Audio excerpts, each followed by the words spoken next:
All right, welcome back to Jimmy's Dueling Eggs.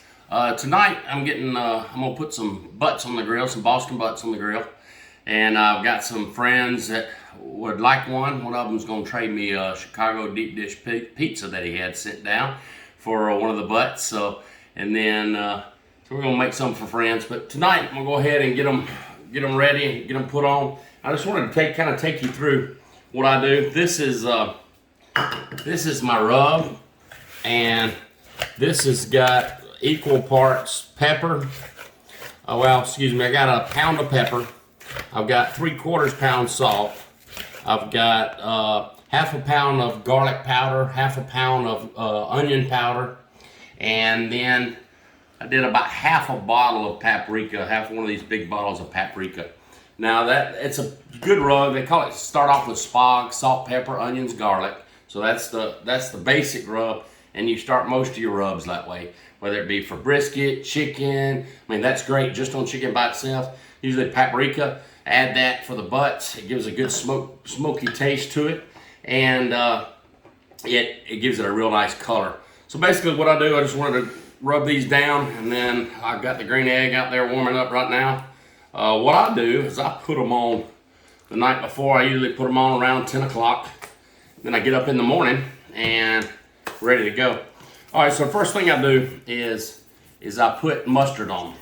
All right, make sure your hand is nice and clean. But I put mustard, rub mustard, and all this is a binder. You will not taste mustard on these things at all. All right,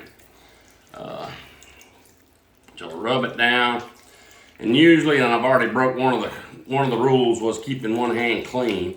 But when you got this much butt, you want to kind of I'm trying to flip it, do it quickly. It'll take me forever to do it with one hand. But basically, go ahead and get it rubbed down with mustard. I can wash the mustard container off.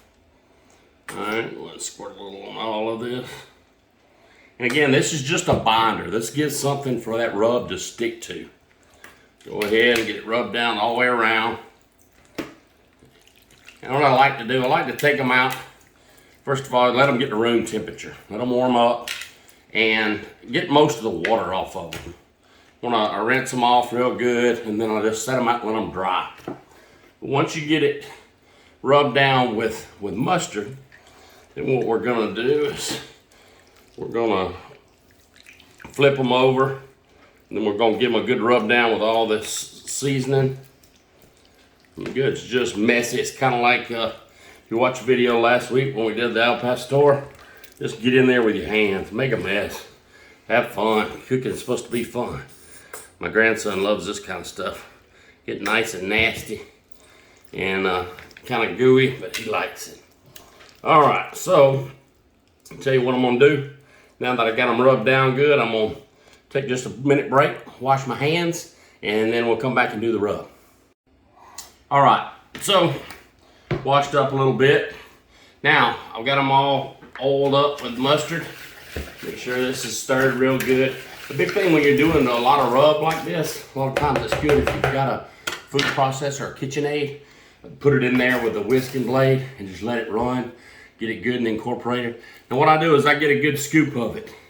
Best thing to do is hold it high so that it spreads out so it's not real concentrated in one area, and just give it a nice little shake. You want to get it pretty generous. A lot of this is going to melt away as fat melts away on it. It's going to run down. You're going to lose a lot of this, but you want a good bark. Flip these over. You want to get all the sides, all the way around it.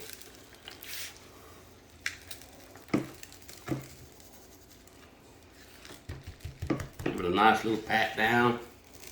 Again, all sides. Let's see.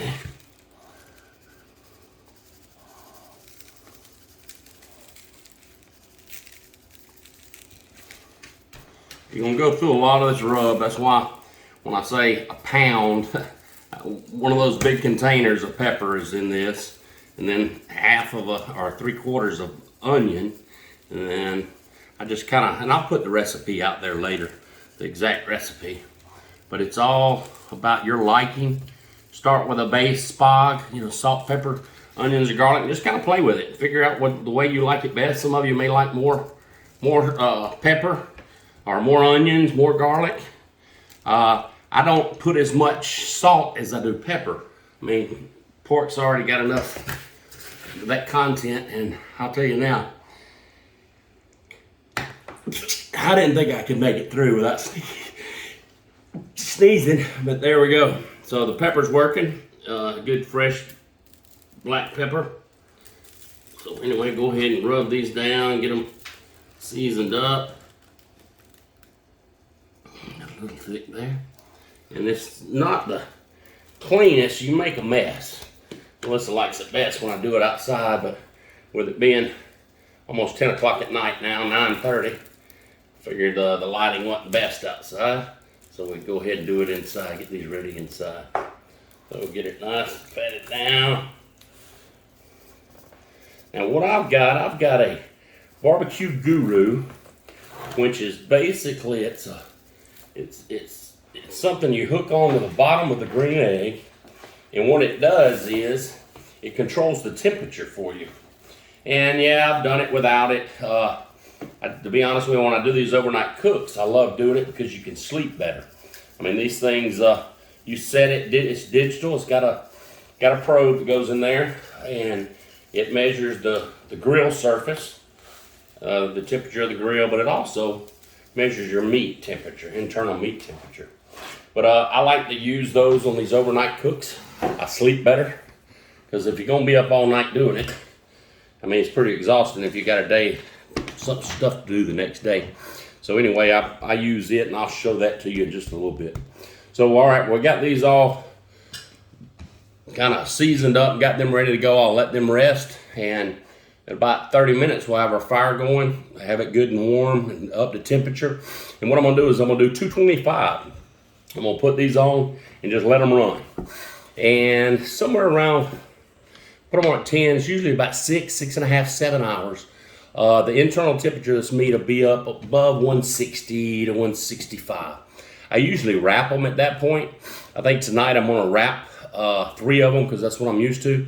I've never done one where I just let it go all without wrapping it. I'm gonna let one of them stay all night, get it all the way up to 200 degrees without wrapping it, and then I'll wrap it when I take it off to let it rest. But let it get up to about 160 degrees, 165. You'll have a good bark on the meat, and then go ahead and take it off. I wrap it up in tin foil, pour a little apple juice in there just to kind of give it a little more moisture and sweetness, and then put it back on the grill, stick a temperature probe through the tin foil into the meat, and let it go till it gets to about 200, 203 degrees. Then I'll take them off, wrap them in towels, I'll put them in a cooler, and just let them rest, and they'll stay hot. They'll stay hot for a real long time, but I'll take them off in the morning. It'll probably be done around 9 o'clock, something like that, 8:30, 9 o'clock. So I'll take them off, put them in the cooler and let them rest, and then they'll be good for lunch or even supper tomorrow night. So I'll get back with you after a while. All right. So getting ready to put them on. So I'm going to go ahead and show you my setup here. This is Barbecue Guru. Let's come closer. And basically, that's a little pollen, Alabama pollen. So you've got my grill up to 225 degrees. And what you have is you have a probe for your meat. Look down here. You've got a fan down here. And what you do, this probe is in there, so it's set on it. Hey, it's 225 degrees. That's what the goal is. So let's just keep the air puffing, a little puff of air every so often, just to keep it at that temperature. And when you set it there, son, it stays there. I mean, it's as accurate as an oven. But the gauges, they work really good too. It's just when you're sleeping, you know, I have had them where they get a little hot. You know, maybe I thought I had it good and set. It's got to sit there for a while and equalize the temperature because the ceramic's all heating up, so it looks nice and cold. You may have just a raging fire in there, but until everything heats up and the ambient temperature inside the grill gets settled and stabilized, you won't know where you're at with your airflow at the top. But anyway, I'm gonna go ahead, open this up. Now I've got applewood chunks in there. You're not gonna be able to see them because they're underneath the plate setter. I'm gonna go ahead and put all these butts on here. And tonight, like you saw, I'm doing 4 of them, but they'll all fit nicely on the An extra large egg. I'll space them around. I like to try to put space in between all of them so we get a nice even smoke all the way around them. Keep them off the gasket. Woo! Smoke's kicking.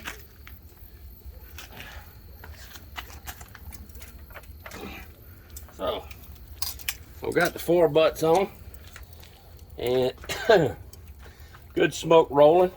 So I'll go ahead and close these and get it so that my temperature on my grill doesn't get drastically changed. But as you see, it dropped down to 158 degrees. It knows I opened the grill, so it'll let it start equalizing. It'll puff air a little more, get the heat back up, and we'll be cooking. I'll come out here in just a little bit. And well, I guess I'll go ahead and do it now. Go ahead and put my temperature probe. Had it cleaned and sitting over to the side. So I'll go ahead and push it in one of them. I just go ahead and bury it in there good. You always want to watch your wires to make sure that they're not over direct flame. That plate setter will keep the flames directly off of it and it'll make them last a lot longer. So now all it is to do is go to bed, and I'll wake up about 5 o'clock and come out here and check on the internal temperature. But actually, I've got to set my temperature on my food to the desired temp of 260 degrees. I'll move it up to 260. It's 260. 160. When it gets to 160, it'll start beeping. And that'll tell me. So I can actually walk to the door. If I hear it beeping, and I know we're at 160 or just over. So that's all for tonight. I'll see you in the morning. All right, it's been going on for 3 hours now. As you see, it's still at 225.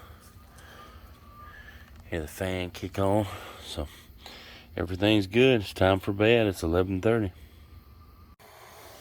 All right, it's about 4 o'clock. Went ahead and got up and come out, and my thing was beeping. So my meat's at 164 degrees. Looking good. Looking real good. So I'm gonna go ahead and wrap it. Once I got the meat at the temperature, and then put it back on, let it go to 200. All right, well, my normal photographer decided not to get up, which I don't really blame her.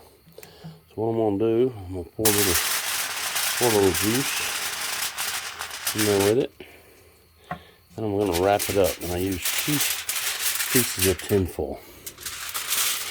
Kind of hard to do, videotape it and wrap it, but go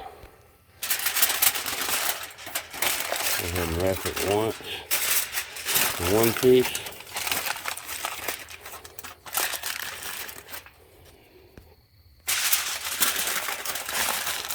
I'll wrap it again. The second piece of tinfoil.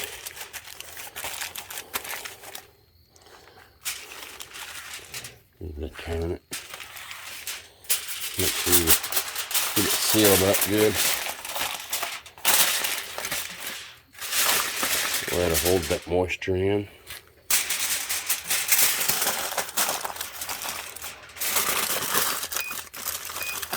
Yeah, I know what's up to temperature. Get it wrapped up like that, and then we'll put them back on the grill. Okay, I told you I was going to go ahead and wrap 3. So I'm going to leave 1 unwrapped, just to kind of see how well it does unwrapped. So I'll let it go, and next time we come off, I'll be at 200 degrees. And I'll take my food, and I'll go on up.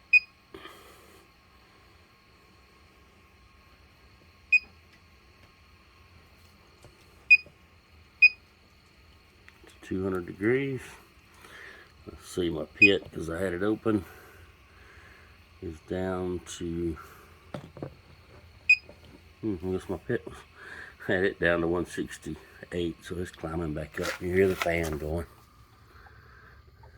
All right, we'll see you at 200 degrees. All right, wow, these butts took a while. Put them on last night at 9:30.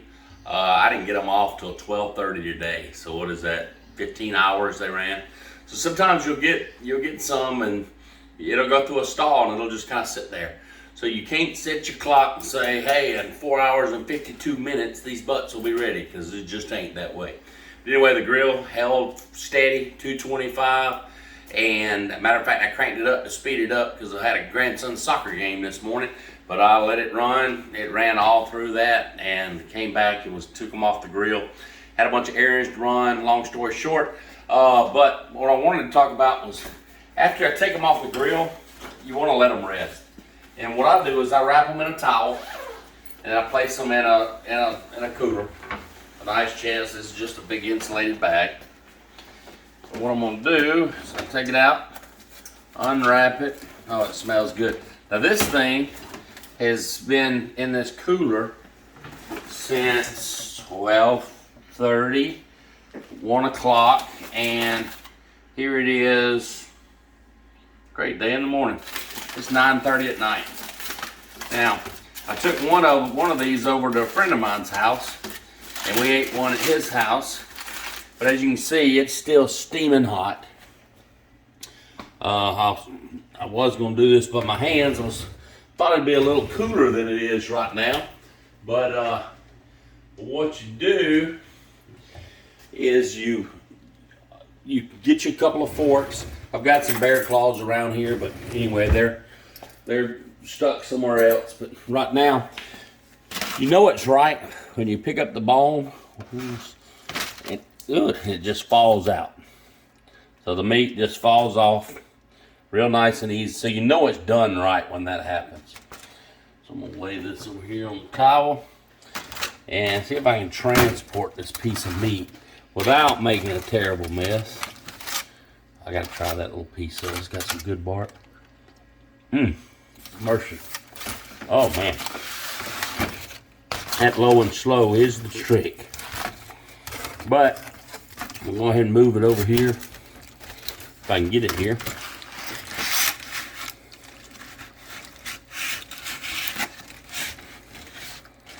Get it all moved over. Close this up without making a mess. Now, I mean, this was an 8-pound butt, but you see, they got good smoke, the good redness to it, but just falls apart. I mean, it's really nice and tender. You just can't beat how tender and good this meat is. But again, I did 4 of them, put it up 225, and just let them go. Don't be in a hurry. You can't be in a hurry. You can't rush them. But I mean, it's fantastic. I like the bark, but it's fantastic. Really good. You want to do a butt? They're inexpensive. I think all this meat was $12 for one butt. Did 4. Gave a couple to friends. But again, you can't beat it.